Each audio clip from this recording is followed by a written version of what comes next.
Op het moment dat het kleine wezen met bijna menselijke trekken voor het eerst zijn grote donker ogen opheft naar Jan, vindt in heel leven van verlating en eenzaamheid zijn diepste betekenis. Alsof iedere traan die in stilte in de hut viel, in Quebec was dat door het universum werd verhoord. Maar om de omvang van dat moment te begrijpen, moeten we 3 dagen terug in de tijd. De volle maan werpt zilveren banen op het grind van de vergeten weg. Jan loopt langzaam over het stoffige pad, slepend met zijn voeten als iemand die niets meer verwacht dan zijn eigen echo. Jarenlang leefde hij zo, in spook in de wereld, onzichtbaar voor de gehaaste ogen van de Saris reizigers die deze verlaten weg kruisten. Het zwakke geblij dat de stilte doorbrak, had door iedereen genegeerd kunnen worden. Maar Jan, gewend aan de subtiele taal van de verlaten, herkende onmiddellijk de kreet van wanhoop. Hij naderde langzaam als iemand die een mysterie benadert en vond het schaap knielend op de grond. Het beeld raakte hem diep, het dier was geblinddoekt, alsof meedogenloze handen hadden besloten het van het licht te beroven. Zijn vele verwarde wol vertelde verhalen van mishandeling, en de mysterieus opgezwollen buik wekte in Jan een onrust die hij niet kon benoemen. Wat hebben ze jou aangedaan, schepseltje? Mompelde hij. Meer tegen zichzelf dan tegen het dier. Zijn woorden verdwenen in de nachtwind, maar iets in de houding van het schaap veranderde, alsof het in de stem van de man een lang verwachte vertrouwdheid herkende. Gedreven door een instinct dat hij voor altijd verloren dacht te hebben, ontbond Jan zijn versleten sjaal. Zijn trillende handen werkten met wanhopige zorg om de doek van de ogen van het dier te verwijderen. Toen hij het eindelijk weghaalde, keek het schaap omhoog en zag Jan iets waardoor hij een stap achteruit deed. In de bruine ogen glinsterde een vuur, alsof er een oeroude ziel huisde die geheimen uit vervlogen tijden droeg. Jij bent niet gewoon, fluisterde hij, zijn hand aarzelend uitstrekkend. De sterke hartslag van het dier was bijna menselijk in zijn leden, en Jan voelde een band die elke rationele verklaring te boven ging. Kom met mij, ik laat je niet alleen. De beslissing om het schaap mee te nemen naar zijn geïmproviseerde hut was een impuls die hij niet in twijfel trok. Jarenlang had hij geleerd om zijn eigen gevoelens te wantrouwen, maar op dat moment werd hij geleid door iets groters dan de reden. Hij verzamelde vers hooi, haalde schoon water en hield een klein vuurtje brandend dat warmte en gouden licht verspreidde over de versleten planken van het bouwsel. In de nachten die volgden, vestigde zich een stille routine tussen hen. Jan werd verschillende keren wakker om te controleren of het schaap het goed deed, en zij observeerde hem met die diepe ogen die niet alleen dankbaarheid toonden voor de zorg, maar ook voor de herstelde waardigheid. Het was alsof 2 door de wereld verlaten wezens in elkaar het bewijs vonden dat ze nog steeds voor iemand konden betekenen. Weet je, zei Jan tegen haar pratend als tegen een gewond kind, ik ben ook geblinddoekt geweest. Niet met doeken, maar met de blindheid van iemand die gelooft dat hij het niet verdient om lief te hebben. Het schaap knikte met zijn kop en hij had de vreemde zekerheid dat zijn woorden op een diep en primitief niveau werden begrepen. Tijdens de tweede dag nam de onrust van het dier toe. Jan merkte hoe zij voortdurend op zoek was naar een meer afgezonderde hoek van de hut, alsof zij voelde dat er iets belangrijks ging gebeuren. Hij zelf voelde een groeiende verwachting en spanning in de lucht die leek op de stilte die grote stormen voorafgaat. Ben je bang? Vroeg hij naast haar neerknielend. Ik ook. Het is zo lang geleden dat er iets buitengewoons in mijn leven gebeurde, dat ik ben vergeten hoe het is om op een wonder te wachten. In de derde ochtend onthulde het mysterie zich eindelijk. Het schaap onrustig zocht de stilste hoek van de hut op. Jan volgde haar, gedreven door een intuïtie die hij niet kon verklaren, en legde voorzichtig zijn hand op de bolle buik. Wat hij voelde deed hem beven daar, laag en plotseling als een innerlijke donder klonk een vreemd menselijk gemompel. Jan week terug, zijn hart bonkte. De rimpels trokken zich samen in een mengeling van verbazing en eerbied. Dit kan niet echt zijn, mompelde hij. Maar zijn woorden klonken zwak in het licht van het bewijs dat zijn eigen zintuigen hem aanboden. Het schaap slaakte een lange zucht, alsof het met de uitademing de last van een eeuwenoud geheim onthulde, en begon dan met het proces dat het leven van die door de wereld vergeten man voor altijd zou veranderen. En toen werd er niet een gewoon lam geboren, maar een wezen met verrassende trekken, en jong met bijna menselijke kenmerken, grote donkere ogen die de wijsheid van oude beschavingen leken te dragen, bedekt met fijne witte haren die schitterden, alsof ze een eigen mysterieus licht weerspiegelden. Het kleine wezen stond op zijn tere pootjes, probeerde zijn eerste wiebelige stapjes te zetten, en zijn eerste blik viel op Jan alsof hij in hem niet alleen een redder, maar ook een beschermer herkende die bestemd was om iets kostbaars te beschermen. Jans aderen pulseerden toen hij dat buitengewone wezen aanschouwde. Elke beweging van de pasgeborene leek een voorouderlijke dans, elk geluid dat hij uitstootte klonk als een gezang dat generaties overbrugde. De oude man die zo lang had geleerd zijn emoties te begraven, onder lagen van berusting en bitterheid, voelde de tranen ongecontroleerd stromen. Het waren geen tranen van verdriet, maar van een diepe en transformerende verlichting. Hij had ontdekt dat zijn leven, ondanks al het leegte, nog steeds ruimte had voor het onmogelijke.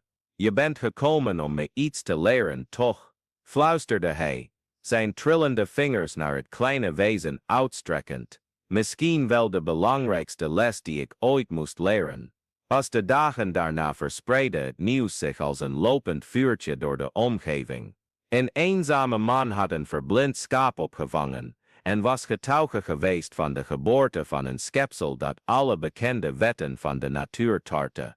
Nieuwsgierigen, sceptici en gelovigen begonnen in een pelgrimage naar de afgelegen hut te trekken, met van alles eenvoudige offerandes, diepe twijfels, vurige gebeden, en in sommige gevallen een agressief scepticisme dat probeerde te ontmaskeren wat zij zagen als een uitgekookte hoax. Maar bij aankomst troffen ze allemaal hetzelfde aan: Jan, nu getransformeerd tot waakzame beschermer. De moeder van het schaap rustte stil in een waardigheid die zelfs de meest ongelovige indruk maakte. En het buitengewone lam dat elke bezoeker aankeek alsof het de zuiverheid van hun hart peilde met een wijsheid die zijn jonge leeftijd te boven ging. Onmogelijk, zei mevrouw de Vries, de rijkste koopvrouw van de streek, aankomend bij de hut in haar versierde koets. Dit is truc, een soort toneelstuk om de dommen te bedriegen en geld af te persen van de naïeve. Jan ontving haar met het geduld dat hij had geleerd tijdens jaren van eenzaamheid. Mevrouw de Vries, u bent welkom om het met eigen ogen te zien. We vragen niets, we eisen niets. We verwelkomen alleen wie met een open hart komt. Open hart, lachte ze, maar haar lach klonk geforceerd. Man, ik heb een handelsrijk opgebouwd, omdat ik heb geleerd me niet te laten misleiden door fantasierlijke verhalen. Dat dier daar is niets meer dan een gewoon lam, dat jullie gebruiken om gelovigen te imponeren. Toen naderde het lam haar met tere pasjes. Mevrouw de Vries maakte zich klaar om het met minachting weg te duwen, maar toen ze recht in de diepe ogen van het schepsel keek, veranderde er iets in haar gezichtsuitdrukking. Voor een moment verdwenen haar verdedigingsmechanismen, en ze zag in die blik geen veroordeling of afwijzing, maar een oneindige mededogen die haar deed denken aan het meisje dat ze ooit was geweest, voordat de hardheid van de wereld haar had veranderd in de meedogenloze vrouw die ze geworden was. Ik, stotterde ze, een stap achteruit doende. Ik moet weg. Maar die avond keerde mevrouw de Vries terug. Deze keer alleen, zonder de opzichtige koets, lopend over het stoffige pad als een gewone pelgrim. Ze vond Jan zittend voor de hut te sterren contemplatief aanstaand met een sereniteit die ze beneden. Ik ben terug, zei ze eenvoudig. Ik wist dat u terug zou komen, antwoordde Jan zonder verrassing. Iedereen komt terug. Omdat we allemaal een blinddoek over ons hart dragen, en wanneer we iemand vinden die kan verwijderen, kunnen we de mogelijkheid helder te zien niet weerstaan. Ze ging naast hem zitten, en voor het eerst in decennia stond mevrouw de Vries toe kwetsbaar te zijn. Ik heb dit allemaal opgebouwd, gebaarde ze vaag in de richting van haar verre bezittingen, omdat ik dacht dat het verzamelen van spullen me minder leeg zou laten voelen, maar die blik, die ogen hebben me laten zien dat ik gevangen ben geraakt in mijn eigen harnas. Voor degenen die deze verhalen volgen over buitengewone ontmoetingen, die gewone levens transformeren, is het goed om te onthouden dat je je kunt abonneren op het kanaal om zeker te stellen dat je soortgelijke verhalen blijft ontvangen, die ons laten zien hoe het buitengewone kan voortkomen uit de eenvoudigste momenten van ons bestaan. Gedurende de weken daarna was de transformatie in de regio opmerkelijk. Jansen, een gerespecteerde maar verbitterde arts door het verlies van patiënten die hij niet had kunnen redden, kwam bij de hut aan belast met het gewicht van alle levens die hem waren ontglipt. Hij verwachtte charlatanerie te vinden, maar ontdekte iets heel anders.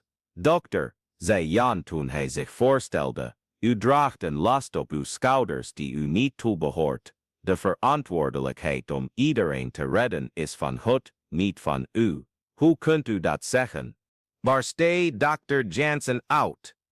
Ik heb gezworen om levens te beschermen.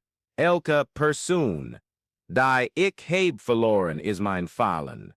Het lam naderde de dokter en legde zachtjes zijn hoofd op zijn hand. In die simpele aanreiking voelde Dr. Jansen iets dat hij jaren niet had ervaren verkeving. Professor De Bruin integreerde in zijn wetenschappelijke methode in openheid voor mysteries die niet opgelost hoefden te worden om gerespecteerd te worden. Maar de meest opvallende transformatie was die van Jan. De man die zo lang onzichtbaar voor de wereld was geweest, werd een baken voor verloren zielen, niet omdat hij speciale krachten had verworven, maar omdat hij zijn eigen vermogen had herontdekt, om onvoorwaardelijk lief te hebben en het buitengewone in het gewone te zien. Weet je wat ik geleerd heb? Zei hij op een avond tegen een groep vaste bezoekers die samenkwam om over de mysteries van het leven te praten. Ik heb geleerd dat we niet gered worden door de wonderen die we meemaken, maar door onze bereidheid om zelf wonderbaarlijk te worden voor anderen. Dit lam en haar lammetje zijn niet gekomen om onze problemen op te lossen, maar om ons te laten zien dat we allemaal het vermogen in ons dragen om pijn om te zetten in mededogen, verlating en acceptatie. Het lam, nu volledig bevrijd van de blinddoek die ooit haar ogen bedekte, had de gewoonte ontwikkeld om door de wegen van de regio te trekken, altijd vergezeld door haar enige lammetje. Ze werden levende symbolen van hoop voor vermoeide reizigers en gekwetste zielen en herinnerden iedereen die ze ontmoeten eraan dat het nooit te laat is om de blinddoeken te verwijderen, die we onszelf voor de ogen hebben gebonden. Het lammetje dat met stevige passen en een steeds wijzer wordende blik opgroeide, werd de schakel tussen verleden en toekomst en droeg de boodschap dat het buitengewone altijd binnen handbereik ligt, met een gebaar van mededogen. Zijn constante aanwezigheid in het leven van de gemeenschap diende als een dagelijkse herinnering dat wonderen geen eenmalige gebeurtenissen zijn, die voor sommigen zijn voorbehouden, maar voortdurende transformaties, die voor iedereen beschikbaar zijn, die bereid is om met een open hart te ontvangen. Niemand keek meer op dezelfde manier naar die wegen.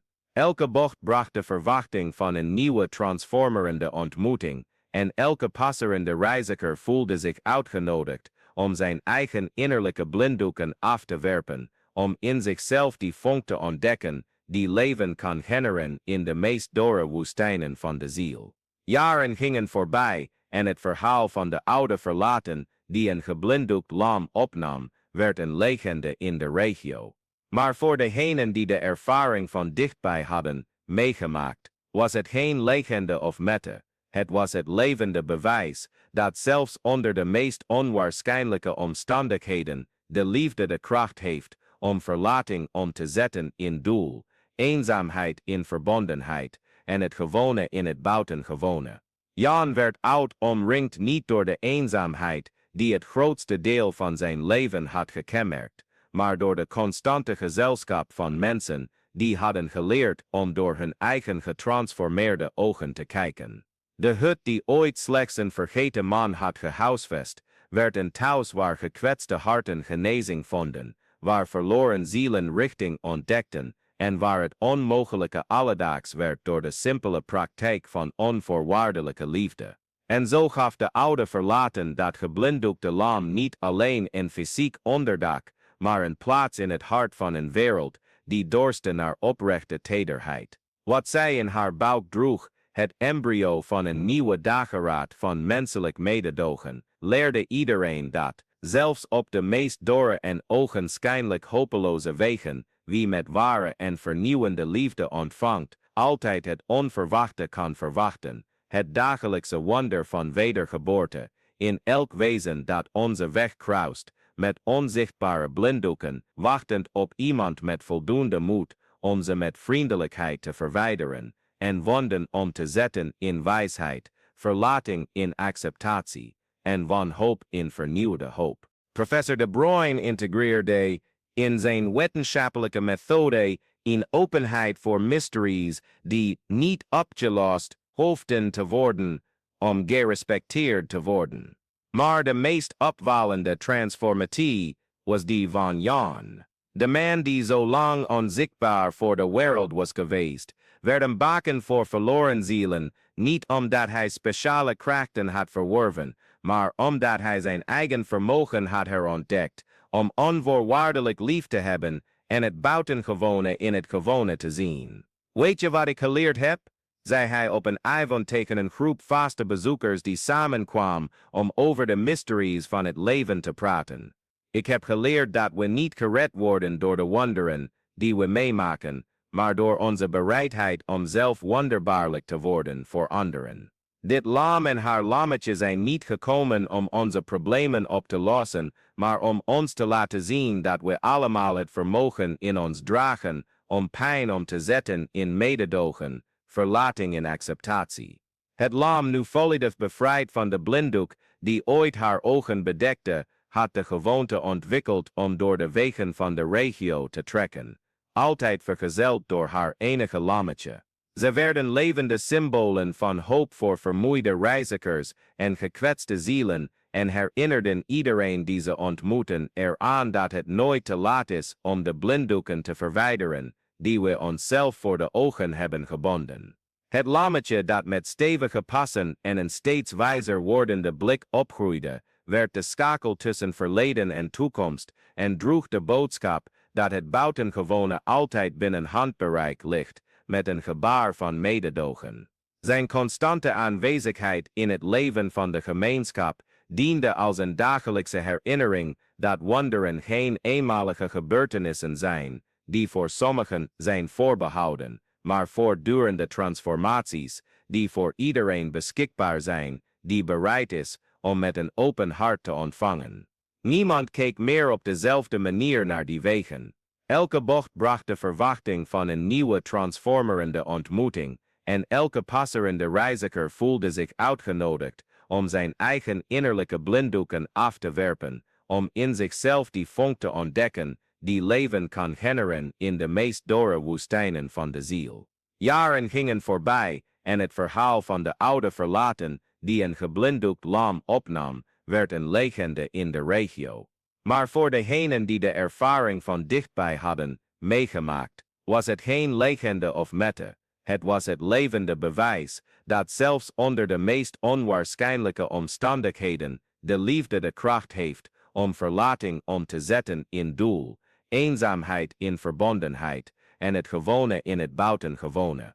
Jan werd oud omringd niet door de eenzaamheid die het grootste deel van zijn leven had gekenmerkt, maar door de constante gezelschap van mensen die hadden geleerd om door hun eigen getransformeerde ogen te kijken. De hut die ooit slechts een vergeten man had gehuisvest, werd een thuis waar gekwetste harten genezing vonden, waar verloren zielen richting ontdekten en waar het onmogelijke alledaags werd door de simpele praktijk van onvoorwaardelijke liefde. En zo gaf de oude verlaten dat geblinddoekte lam niet alleen een fysiek onderdak, maar een plaats in het hart van een wereld die dorstte naar oprechte tederheid. Wat zij in haar buik droeg, het embryo van een nieuwe dageraad van menselijk mededogen, leerde iedereen dat, zelfs op de meest dorre en ogenschijnlijk hopeloze wegen, wie met ware en vernieuwende liefde ontvangt, altijd het onverwachte kan verwachten, het dagelijkse wonder van wedergeboorte,